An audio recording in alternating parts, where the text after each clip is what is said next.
politics and above religion, a moral authority exists known globally as the Ageless Wisdom.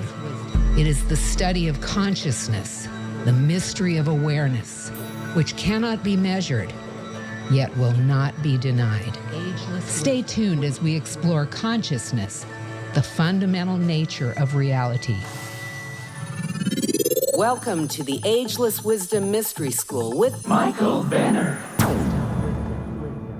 Hello, friends. Thanks for joining us for the Ageless Wisdom Mystery School on 90.7 KPFK in Los Angeles, streaming for the world at kpfk.org. Glad you're making it a point to join us whenever you can, Tuesday afternoons at 1 o'clock. This is a program about consciousness. It's about self-awareness. It's about mindfulness. It's about personal and transpersonal development. And today we're going to talk about a technology for personal development that, gosh, I haven't done a program on this in years and years and years. And so not only am I a little overdue, but I have managed to find someone who's doing an extraordinary job in this field. I think this product or service that I'm going to expose you to today is really remarkable. I don't normally endorse this above that, but I really think that this is something that deserves your attention. Then you can decide for yourself how effective of a technology this is. And I'm talking about binaural beats, and in particular, a set of programs developed by a group called Sacred Acoustics. And I have one of their founders, perhaps the founder, I'll find out if this is a conspiracy or not, Karen Newell, who's with us from Virginia today. Karen, welcome to KPFK and the Ageless Wisdom Mystery School. Well, thank you, Michael. It's a pleasure to be here with you and your listeners. So is this you, Sacred Acoustics, or I have a sense there's a couple of you involved in this? I do have a co-founder, Kevin Cossey, and he's really the audio engineer. So he's the mastermind behind the actual creation of the recordings. But we really did develop them all together just through our personal interest at first. We just started taking apart other people's binaural beats, putting them back together, and really just wanted to push the envelope on where we could go within our consciousness. And so he and I created Sacred Acoustics together. Well, let's begin with kind of a definition, because while many people are familiar with the technology of brain entrainment, I think there must be a significant number who are not. So fill us in. What's a basic definition of binaural beats and this idea of brain entrainment? What's that about? Well, binaural beats are when you hear one frequency or tone in one ear and a slightly different frequency in the other ear. So that's the binaural. You're hearing two different frequencies in each ear. But together, they create this wavering sound that sounds something like wah, wah, wah, just this regular repeating sound. And it's the difference between those two tones where brainwave entrainment comes in. And so we match up the frequencies that go with the different brainwave states. So for example, delta, which is 0 to 4 hertz, if we wanted to feed you a delta signal, we would pick somewhere between 0 and 4 hertz. We'll just pick 4 hertz. And we'll play, say, 100 hertz in one ear, 104 hertz in the other ear. And that's what creates that brainwave entrainment. And we think that it's affecting the lower brainstem and sort of getting the thinking mind out of the way. So that racing mind that so many of us have when we sit down to just be quiet with ourselves, or maybe if we want to try to meditate, that little voice that's constantly going. These tones help to sort of quiet that part of the brain. And depending on what level, it could be 6 hertz or 9 hertz. So 4 to 7 hertz is the theta range associated with meditation. Delta, that lower range, 0 to 4, is associated with sleep. And then 7 to 12 hertz, that's the alpha range. That's associated with concentration or focus. And anything above 12 hertz or 12 to roughly 30 hertz is beta. That's the state when we're in right now, when we're walking, we're talking. That's the state that we want to lower the brain waves to those lower levels in order to really quiet the mind. So that's the purpose of binaural beats, to bring us out of that thinking state into a quieter state of being. I think musicians who tune their instruments, a guitar player, for example, who is using a reference tone to bring his or her instrument into tune probably has learned to listen for that wah, wah, wah, wah as they get closer and closer to perfectly synchronized tone. But I guess the point of binaural beats and brain entrainment is you don't need to consciously be aware of that. Am I right about that? That it has its effect without you needing to hear anything other than just the obviously audible tones. No, in fact, it's better to really not have your thinking mind wondering, what is going on here? Which brainwave entrainment is this? It's sort of just meant to be in the background and just sort of allow yourself to relax into it. But instruments like crystal bowls, brass bowls, gongs, tuning forks, they all emit that natural binaural beat, that wah, wah sound. So people who enjoy crystal bowls, for example, I know I do, that's just a natural form of binaural beats. But ours are unique in that we're very precise in what exactly we're combining to create a certain frequency set. And you brought up musicians, and that brings to mind harmonics. And in the earlier days of binaural beats, harmonics were not part of the equation necessarily. But what we learned is that if every single frequency is harmonic to every other frequency, then it creates more like music instead of just these harsh digital tones that so often need to be masked with rain sounds or ocean or white noise. That's what a lot of the earlier binaural beats producers did. But when we create them harmonically, and when I say harmonic, that means that every frequency, for example, our free download that's available for anyone to try this out, and I do recommend you trying it before making a decision on how it might work for you. Those frequencies are made up of carrier tones of 108, 216, and 432. So when you add them together, they match up. 108 plus 108 is 216, and so on. So that's what we mean by harmonic. And they're even harmonic to the actual brainwave frequency that we're feeding you. And our audio engineer gets very precise with this, all the way out to 4 decimal points if he needs to. So they're very sophisticated in the way that they're put together. But again, that you make up a good point. That's not the important part of this. The important part is to put the headphones on. We do recommend always listening with headphones. That's way you'll be sure to get that true left-right stereo intention that we have built into these. And once you put those headphones on, you just relax and allow the tones to carry your consciousness into some state.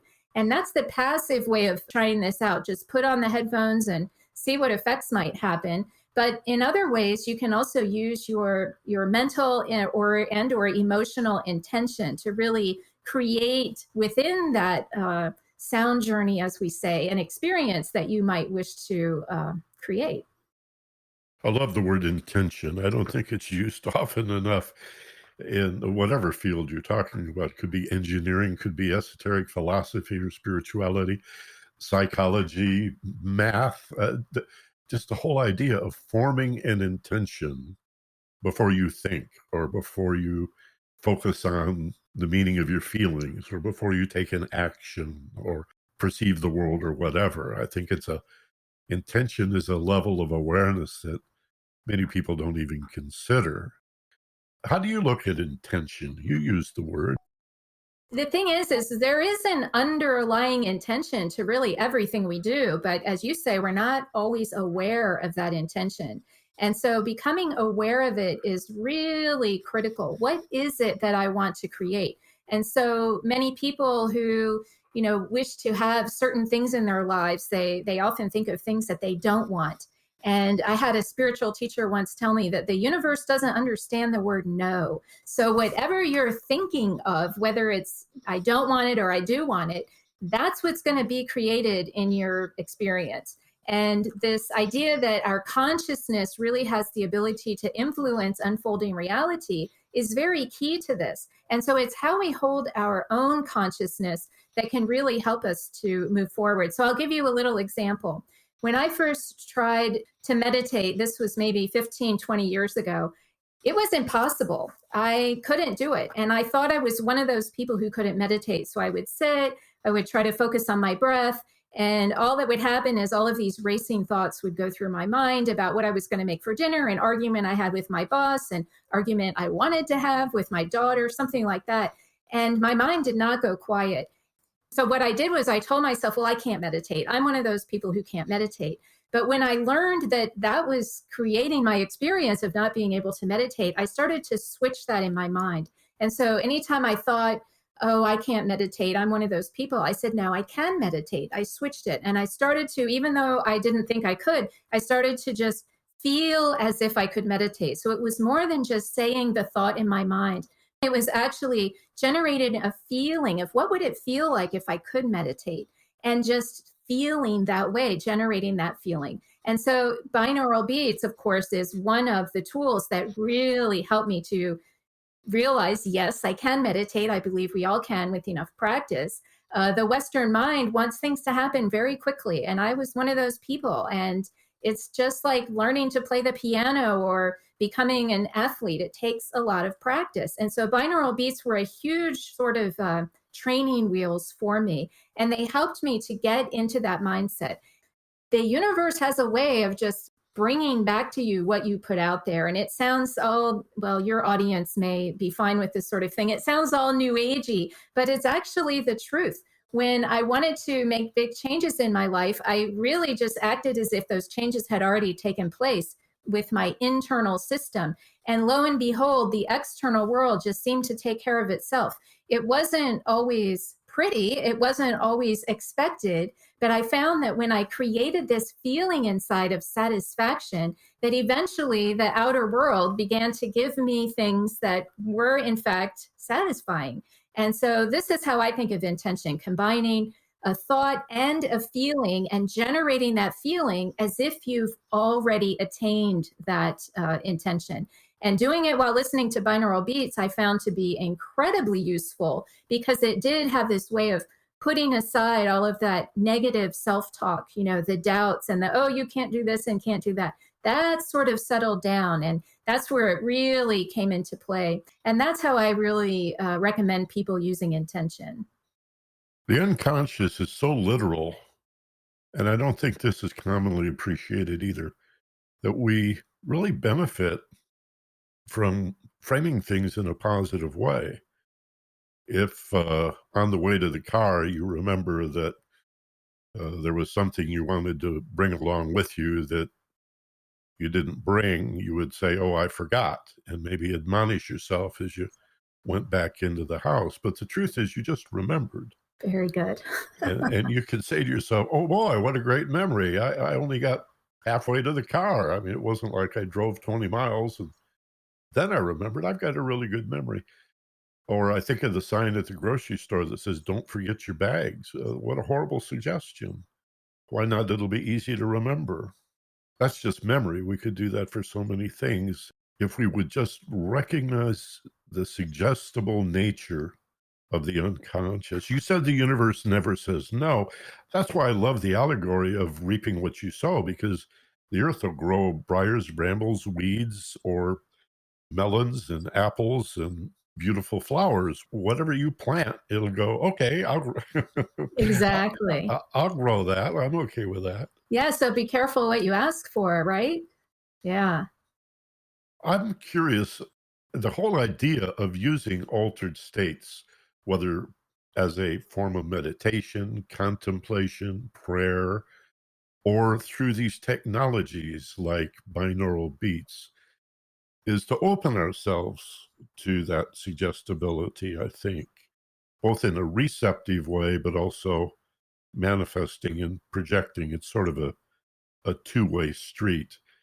How would you explain the benefits if someone just said, why would I want to meditate? Why would I want to listen to these tones and earphones and space out?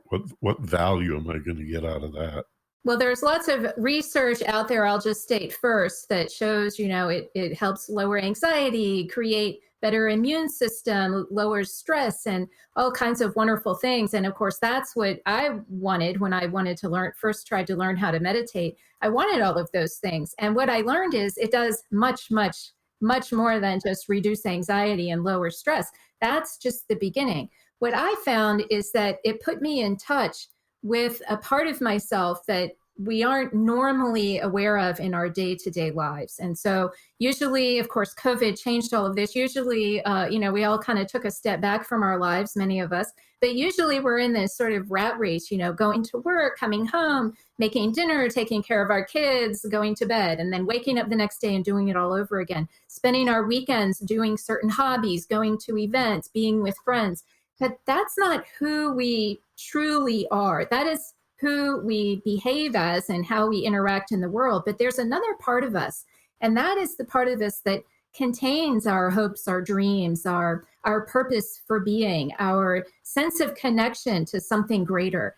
And when you take the time to quiet the mind, you're able to get more in touch with that. So it's really sort of an adage to know thyself, to know that more expanded part of ourselves. Some people call it your higher self. I like to call it your expanded self, because it really goes out in all directions. And one thing that I really wasn't aware of inside of my own self is that I did have fears and anxieties that I had no idea that I had. I thought I was just going through life, had left all of any emotional angst behind. And when I first started to get quiet inside, I started to cry, and I didn't know why. I started to feel uncomfortable. I started to really reach deeper truths that I hadn't really reckoned with.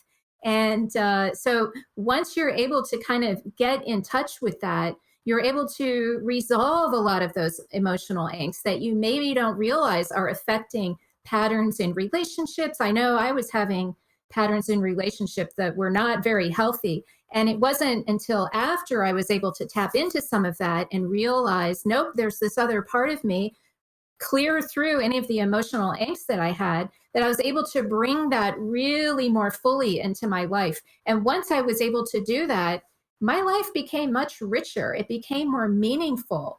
And this is something I think our modern day world is really missing out on, is that true deep meaning and purpose in our lives. Why are we here? What is our purpose? This question many people ask, but it was a burning question for me from since I was a young child. And none of the kind of standard answers in religion or secular school were really satisfying. And the answers really didn't become satisfying until I went within and found out for myself. Ask those questions from within. One other way to use an altered state of awareness is to ask those questions when you're in that altered state. I know you have done hypnosis. That's one way to do it, is hypnotherapy will give you access to some of these kind of states that you're not necessarily aware of in your daily life, but so will listening to binaural beats and certain forms of meditation. They allow you to go within, to ask a question of yourself and hopefully get back an answer. And so this is what I found so valuable with binaural beats and this meditative practice, is to really trigger and release emotional angst, clear all of that out so that I could really become more of who I truly am, of who we all truly are, which is that we're much, much more than just our physical bodies, the roles we play. There's a part of us that is really more of a spiritual essence. And when we can get in touch with that and really start to align with that and bring that more into our daily lives, that's when life becomes much richer and more meaningful. Meaning and purpose is so easy to find, and you have a much greater ability to tap into love that's already within, to feelings of compassion for others, and really just understanding why we're here and what is our purpose. I think you make a very good point. This idea of expanded awareness or higher consciousness, pretty much synonyms for each other. But to me, what all of that means in practice is sort of getting outside of yourself, whether it's an elevated perspective, looking down on yourself from a more objective, less involved place, or taking a step back and saying, oh, look at that pattern. I do that all the time. Why do I keep doing that? Why do I keep assuming this thought? Why do I keep feeling this heartache or abandonment? Why do I keep behaving in such a compulsive way? And altered states does that, whether you call it higher consciousness or expanded awareness. It's well, there you go, an altered state. It's getting a more objective perspective. Does that work for you? Do you think it's more neutral? Yes, a broader, more neutral perspective. When you can sort of rise above it, or it's that you're going deep within and becoming more in touch with that unconscious part of yourself that's really kind of running all of these patterns. And once you can start to identify them, and these altered states certainly have allowed for me to gain greater access to all of that. And it's funny when you say, get outside of yourself, it's really more getting way inside of yourself. But in the end, the semantics can just get in the way. And it's really just about becoming more of who you truly are.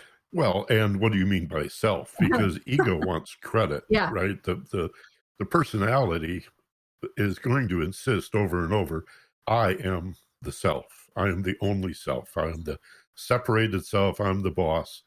Well, we have an unconscious self, and then we have what appears to be this expanded awareness, this overshadowing, or you referred to higher self. So we also call it, I find it useful to call it the neutral observer within. And I know that Michael Singer, who wrote that book, The Untethered Soul, his word for it is the annoying roommate. That's not the observer, that's the ego mind. But when you can get beyond that annoying roommate, that's the neutral observer. And you bring up neutral, or I guess I said the word neutral, but that's very key, because when you're, we judge ourselves and everything constantly. We're making a judgment call, and you can't really see what it is that you're contributing to the situation. And when you can go within, get that broader perspective, practice it in meditation, really noticing what is that inner observer. The inner observer is the part of you that notices the thoughts. So one of the basic meditation skills is to just, have your thoughts exist, but pay no attention to them, just observe them. And when you can sort of focus on a phrase, or say staring at a candle, whatever it might be, that voice kind of goes behind you. But then when you notice your mind wandering and those thoughts become apparent, then you instead of beat yourself up, you say, oh, there's my inner observer noticing these thoughts. And I know when I practice this over and over again, I now have this ability to where that neutral inner observer, it can pop up at any time. And I'm especially grateful when it pops up during an argument or some kind of heated discussion I might be having. And that neutral observer will kind of interrupt in the back of my mind and kind of remind me, now, wait a minute, this other person might think this, and here's a better way of looking at it. And right in that moment, I can shift the dynamic of what's going on thanks to that neutral inner observer. So it's not just an esoteric concept. Once you really gain practice with becoming familiar with that little voice, that neutral inner voice, not the damning inner voice, but that neutral inner voice, it can really help to stabilize your own emotions when you find yourself reacting to something that's happening in the outer world. Anytime you have that reaction, we like to say, oh, that person or that event caused me to feel this way.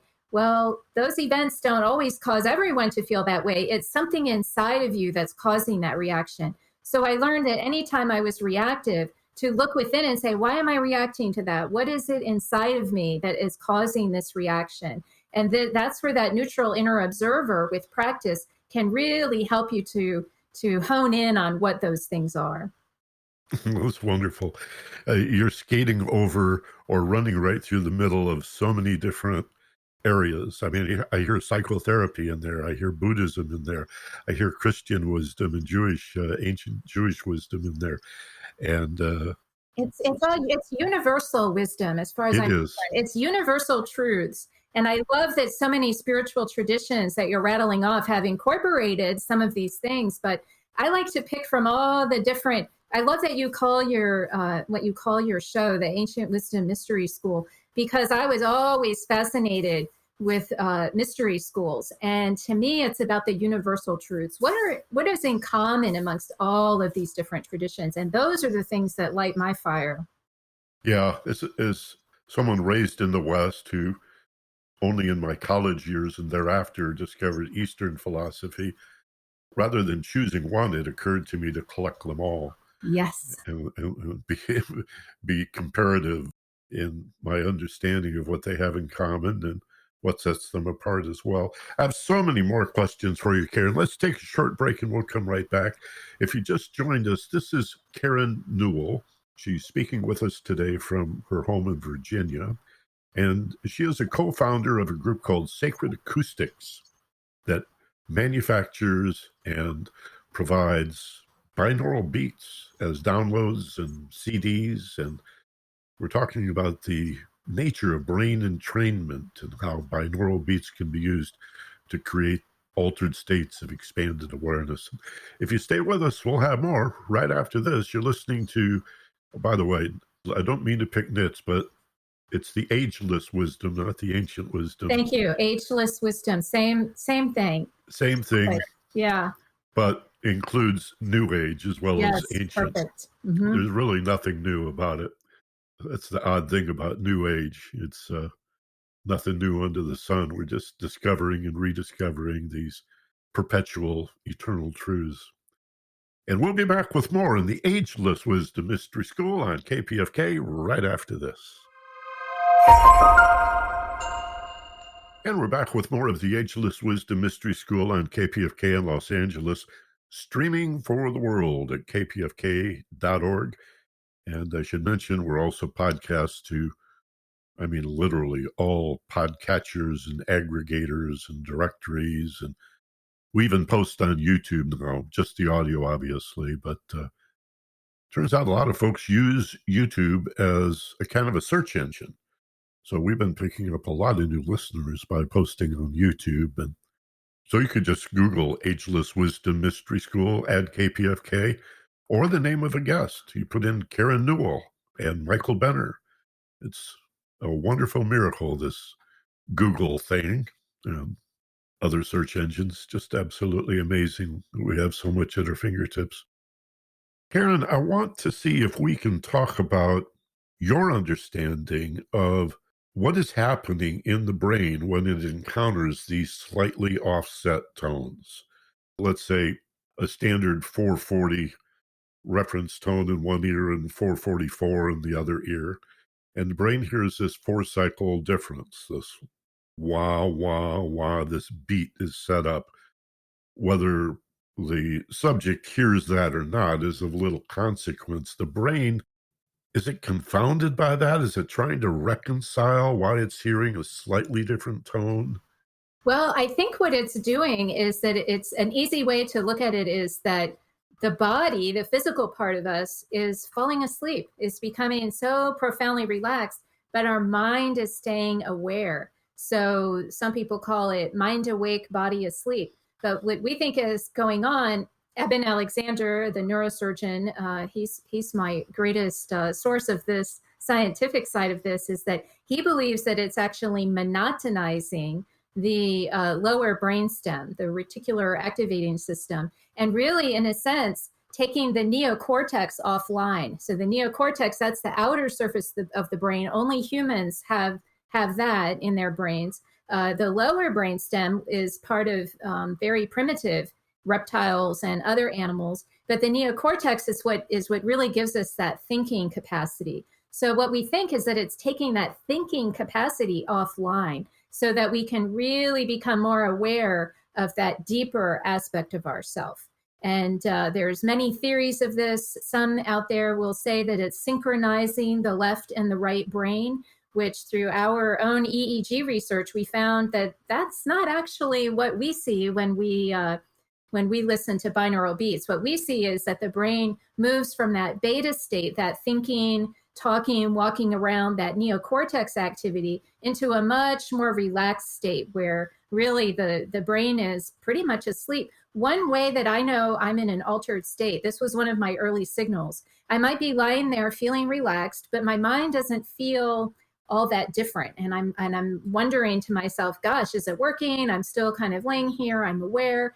And then I notice myself snoring. I'm not a huge snorer, but I do make gentle kind of little snoring sounds. And when you can hear yourself snoring, That's a very good clue that you're in an altered state of awareness. So some people will have very big splashy kind of experiences where they're having visuals and feeling like they're traveling with their awareness, and others will have much more subtle types of altered states. And that's a more subtle state where you don't really feel that different, but you notice yourself snoring. And so that it's really just taking the thinking brain offline so that you can access that part of you that's not physical, that non-physical part of you, whether you call it mental, spiritual, it's really a combination of both.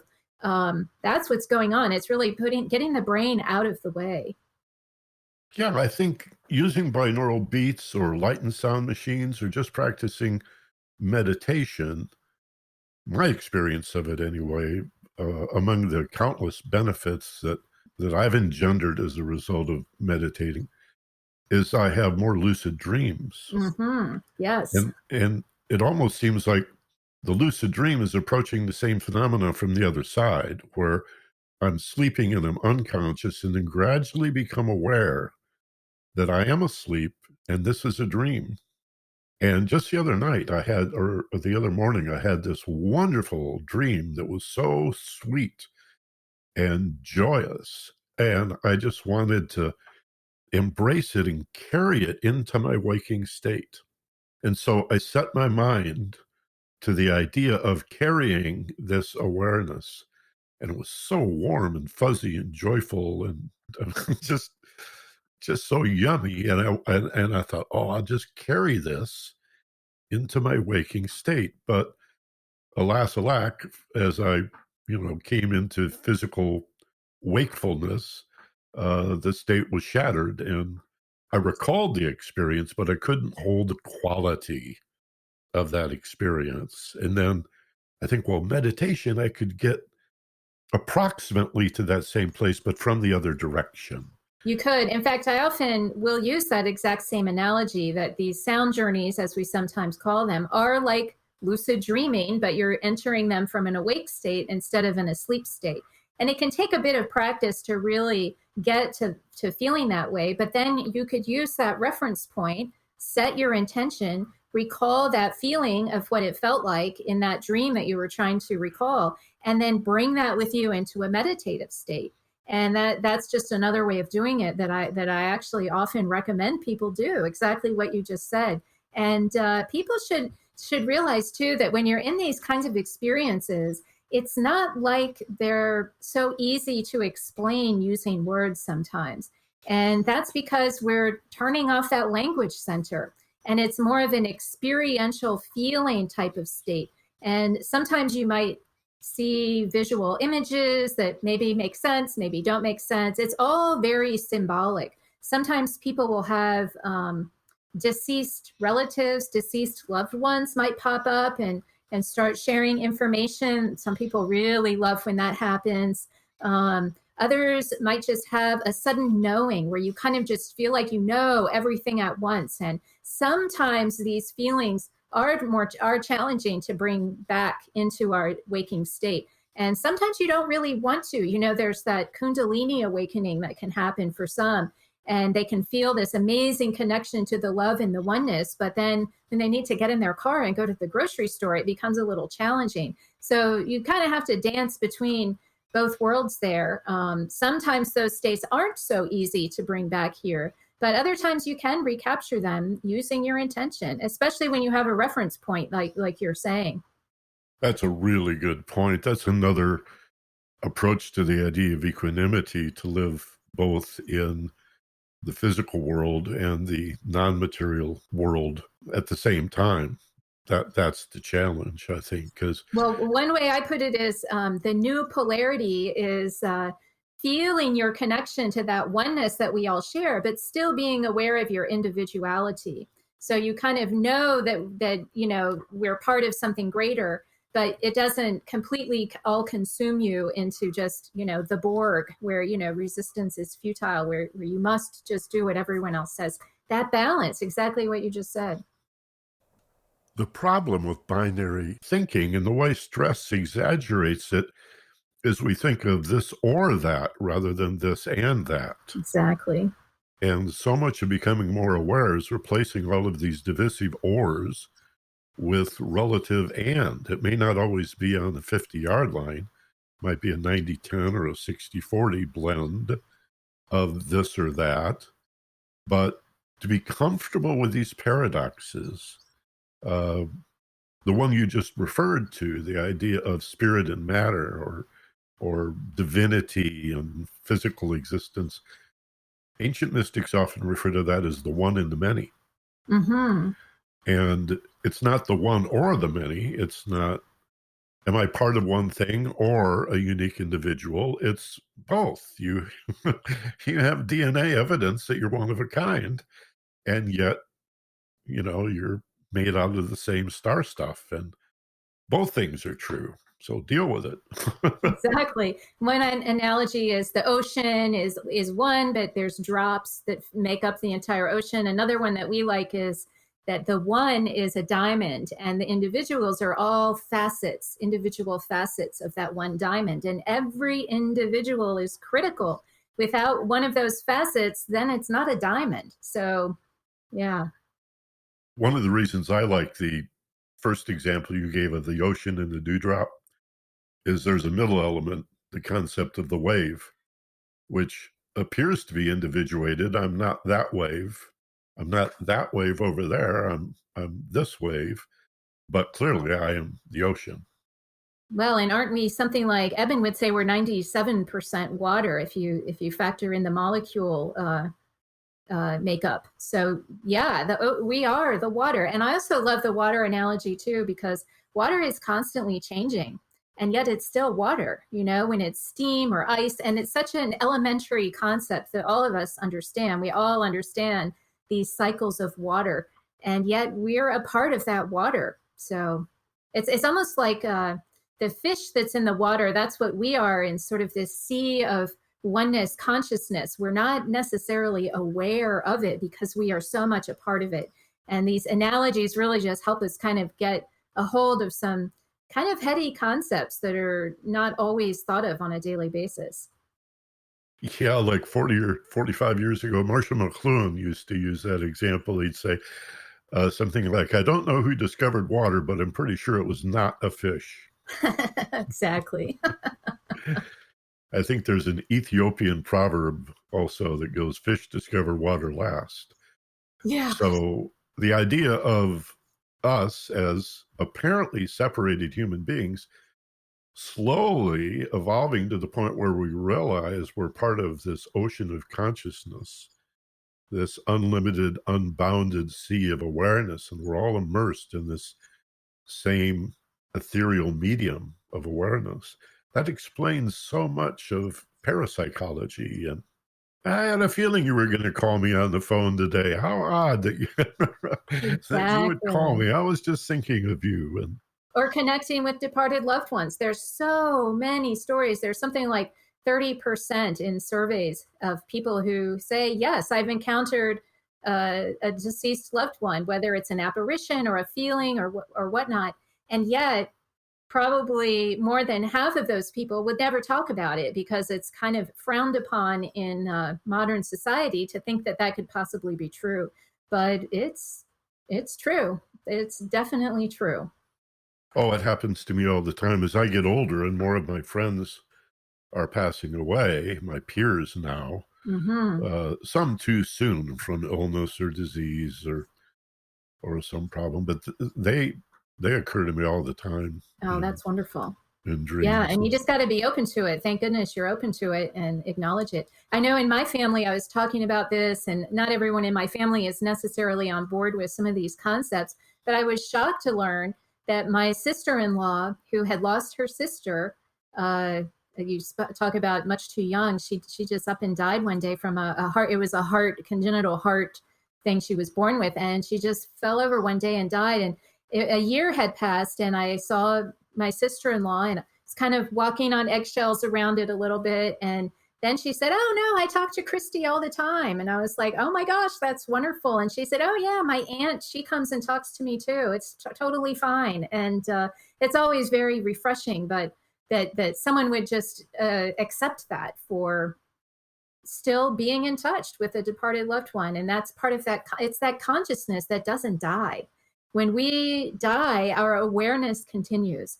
And I won't pretend to know exactly what happens or which tradition might be correct on what happens, but our awareness continues. That much I am certain. And the Tibetan dream yoga work speaks to this very definitively. In fact, the dream yoga work it's a form of lucid dreaming, and it's designed to help you maintain awareness when you don't have your body anymore. So when that time of death comes, you realize, oh, I still have my awareness and I know what I can do with it because I've already practiced exercising my awareness. And that's kind of what these binaural beats can help you do. It can help you just gain access to that awareness that does not end when the physical body dies. That's mindfulness. That's noticing what you notice. That's being aware. First of all, being aware of awareness, or being aware of what you're aware of, and then being aware that you are awareness. Yes. Would be the next stage beyond that. And yeah, it's a little trippy because we don't really have the language yet. Right. Not enough people have. At least in the Western world, yes. Yeah. We struggle with the language around this because there's so many different kinds of altered states of awareness, and yet it's all just kind of lumped into oh, that's parapsychology, as you say, and there's all different kinds. And I think there are some in the West who do study this, and I think one day, hopefully soon, they will be more embraced by mainstream society as something that's actually very worthy of study. So this is who we are. We are awareness. I think we should also bring up, and I'll ask you for your comment on the similar experience that comes from shamanic drumming, for example, rhythmic drumming, dance, the spinning of the Sufi, whirling, yeah. The dervishes, that's the word I was looking for, yeah. Mm-hmm. Or you mentioned looking at a candle, staring into a fire. You go camping, it's like, my God, the campfire is an imperative for creating that feeling. And what feeling? It's that everything's okay, kind of warm, fuzzy, that looking into the heart of a fire brings on. And I think it's a frequency phenomenon, entrainment phenomenon, that the fire or the candle or the drumming or the spinning dervish, or even as little kids, we loved to spin. We didn't know how, so we got dizzy and fell down, but even that was fun. Yeah, I did practice some Sufi whirling. It's fun. I've tried all kinds of things, and you bring up there are so many ways to achieve altered states of awareness. And I feel like we're all very unique. In fact, our brains are so unique. If you do an EEG on someone, it can be used as the same way as fingerprints to identify a person, which I found very fascinating. That's how unique our brainwaves are. And so each of us are going to respond to binaural beats in a different way. Trance dance, shamanic drumming. Shamanic drumming is just another way. They're isochronic tones where the same beat is playing in a steady basis. That is a very effective way for many people to get into these altered states. The trance dance, many of these. But my advice is always to try these different methodologies to see what sort of flavor or blend of these different techniques works best for you. You mentioned the light technology. There's so many different things to try, and some people will find that one works better than another. And so this is not one size fits all. We're all going to sort of find our own sort of unique pathway to opening into this expanded awareness. Well, if people feel as if they don't really know what we're talking about, I think we could point out that a concert will do the same thing. It could be, Pink Floyd or the Rolling Stones are still on tour. They're in their 70s, and they're still out there rocking and rolling, and we're dancing and swaying. And well, I've heard people tell me that they've had spiritual experiences at Sammy Hagar concerts. There's a book out for someone who talks about that. Someone else I met follows this band called Phish, Phish, follows them around because that live music gives them this beautiful feeling of connection. So yeah, a lot of things can do this. Some people will find that orchestral music is the most kind of divine, or monks chanting. Just many, many, many ways of accessing these types of realms. My first experience with my mind becoming quiet was backpacking alone. And the first 3 days were torture. Yes. My mind was yelling at me, arguing with me, all of this. The lack of stimulus was purging all of this noise in my head. And on the third day, it finally got to the point where the only thing that was left were Christmas songs. Wow. And here I am, 30 miles from a road, all alone in the mountains in July, singing Christmas songs to myself. I knew something was different. And then, again, we talk about the campfire. At night, it gets quiet for me on the third day and the fourth day and thereafter. And now you feel what the animals feel, and you're in tune with the animals, whether they're birds or the porcupine you just saw scramble off the trail and into the bush, or the soaring of the hawk, or just the wind in the tops of the trees. And that level of communion with nature, you can't have in most cases, if you're with other people, because there's all this chatter and talk and entertaining each other and appealing for attention. And I mean, you could have an agreement with one other, but it's not really a good idea to hike alone.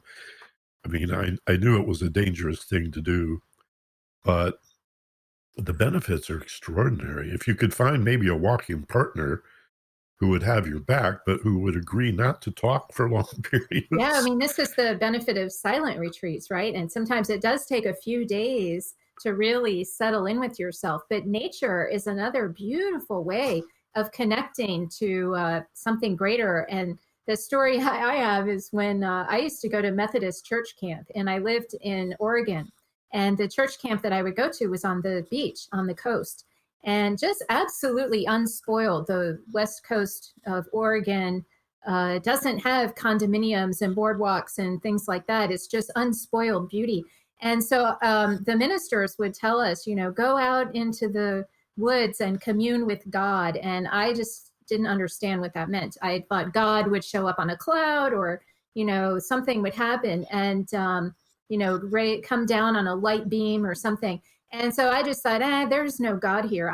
But I sure love these ferns and then these trees. And so that's what I would focus on. And it was much later that I realized all of my communing with nature really was a form of communion with that God force, whatever you want to think of as God, that connection that we all have is very much available out in nature. Whether you're with someone or not, you need someone, who will agree not to talk about football or all of those daily things. Karen, it's so much fun chatting with you. It feels like I've known you for years, and yet today's the first time that we've had a chance to talk. I hope it's not the last. I would really love to have you on the show again. There's so many things to discuss in this realm, for sure. How can our listeners get more information about... I know you have one free download that they can sample, and you suggest they do that. We do. You can go to sacredacoustics.com and look for the free download button, and we'll put in your email address, and we'll send you what we call our 20-minute Om recording. And you also might want to check out the Whole Mind Bundle.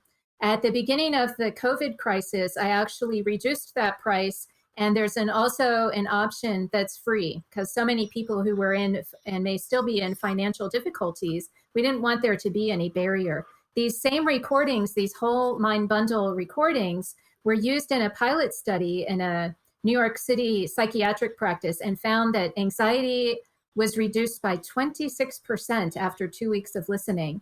And so that's pretty remarkable compared to other methodologies that it could have that kind of effect. And so those are two different ways that you can try these recordings, and absolutely trying it is the best way to find out for yourself. And if you feel a little uncomfortable when you're listening, as some of you might, just know you're getting somewhere and don't stop there. Others of you might just fall asleep and get the best sleep that you've had in months. And so either way, just put those headphones on and give it a try. And you can always reach out through our contact form on sacredacoustics.com if you have any questions.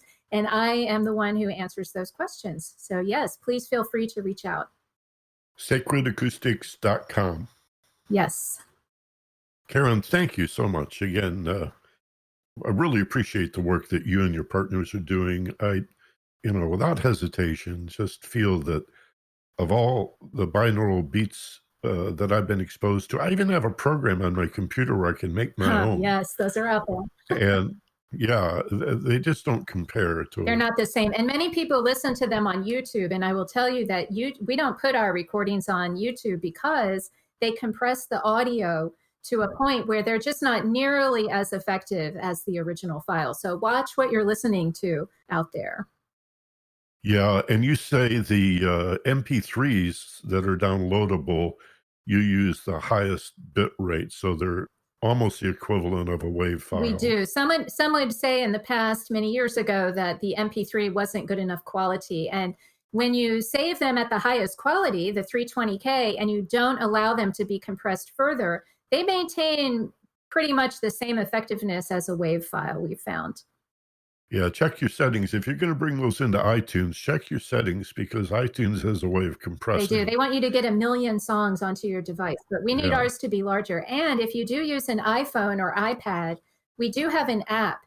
It's very challenging to download directly to Apple devices. And so we created an app, and any purchases you make on our website, including the free download, are available within the app at no extra cost by logging in with a customer account. And that's where many Apple users much prefer that method because it's so easy. And those are MP3 files and just as effective for our listeners as the CD. Karen Newell, my guest at sacredacoustics.com. Check it out. Do the free download. Make up your own mind. Don't start buying them right away.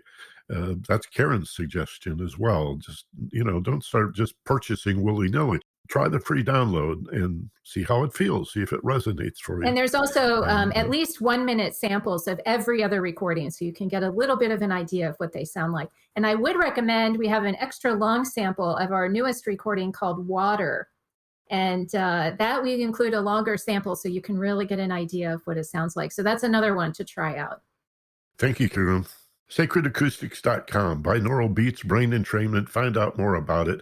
And we've got a few minutes left in the show, and we are in the fall fund drive for KPFK. So I have a few words about that, a couple of comments on the other side. So stay with us. You're listening to the Wisdom School on 90.7 KPFK in Los Angeles. And we're back with the Ageless Wisdom Mystery School on 90.7 KPFK in Los Angeles, broadcasting to all of Southern California and, indeed, live streaming to the world at kpfk.org. Thanks for joining us today. Wow, what a show that was. Where are you going to hear a program like that? On some other radio station? I don't think so. Some television program or cable channel? Not likely. Somewhere on the internet? I can't imagine where. Only at KPFK are you going to hear a program like the conversation we just had with Karen Newell about binaural beats and brain entrainment, an amazing technology for creating altered states to expand your awareness and develop your ability to understand, your insights, your intelligence. And if meditation is difficult, here's an alternative, binaural beats. I've personally been experimenting with brain entrainment and binaural beats for close to 40 years now, and I've found remarkable benefits. But again, where else are you going to learn about this but at KPFK? There's just nowhere else to find this kind of information. And we provide it for you 24 hours a day, 365 days a year, but it takes money. And we need your membership. We need you to join. Not just money. Hosts will often during these quarterly fund drives ask you for donations, a monthly donation or maybe a big lump sum and offer you premiums and such.